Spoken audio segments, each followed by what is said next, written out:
കർത്താവിന് മഹത്വം നിങ്ങൾക്കെല്ലാവർക്കും വന്ദനം. നമ്മളിന്നു മുതൽ സീരീസായിട്ട്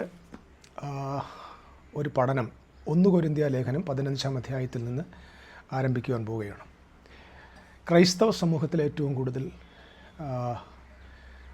പ്രത്യാശയ്ക്കായിട്ട് മരിച്ചവരുടെ പുനരുത്ഥാനം എന്ന വിഷയം വരുമ്പോൾ, ഒരു ഫ്യൂണറൽ വരുമ്പോഴൊക്കെ നമ്മൾ ഏറ്റവും കൂടുതൽ ഉപയോഗിക്കുന്ന ഒരു അധ്യായമാണ് 1 കൊരിന്ത്യ ലേഖനം 15-ാം അധ്യായം.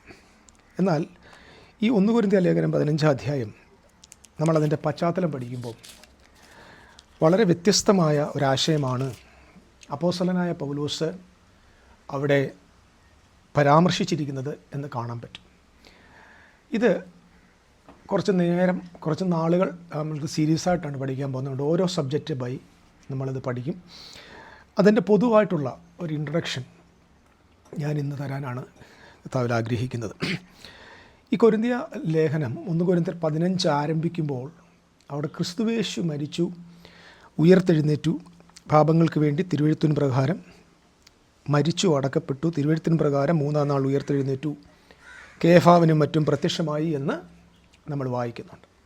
അപ്പം മിശിഹാ തമ്പുരാൻ്റെ ഉയർത്തെഴുന്നേൽപ്പും അതിനോടനുബന്ധമായ വിഷയങ്ങളും വിശുദ്ധ തിരുവെഴുത്തിൻ പ്രകാരമാണ് സംഭവിച്ചത് എന്ന് പരാമർശിച്ചുകൊണ്ടാണ് ഈ അധ്യായം ആരംഭിക്കുന്നത്.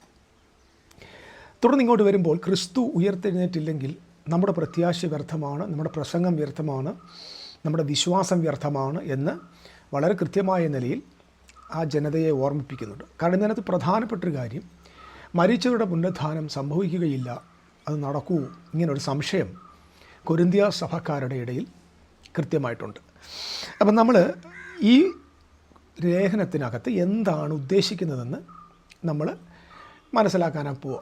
അപ്പം ഞാനിതിനകത്ത് പൊതുവായിട്ടുള്ള ധാരാളം ക്രൈസ്തവ സമൂഹത്തിനിടയിലുള്ള ധാരാളം വിശ്വാസമുണ്ട്, അത് പരമ്പരാഗതമായിട്ട് വിശ്വാസമുണ്ട്.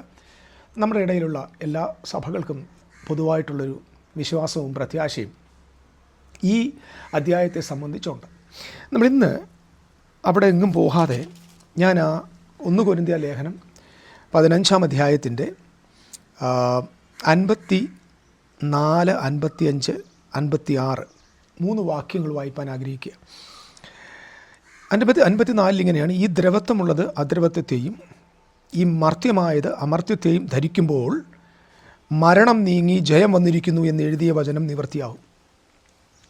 ഹേ മരണമേ, നിൻ്റെ ജയം എവിടെ? ഹേ മരണമേ, നിൻ്റെ വിഷമുള്ള എവിടെ? മരണത്തിൻ്റെ വിഷമുള്ള പാപം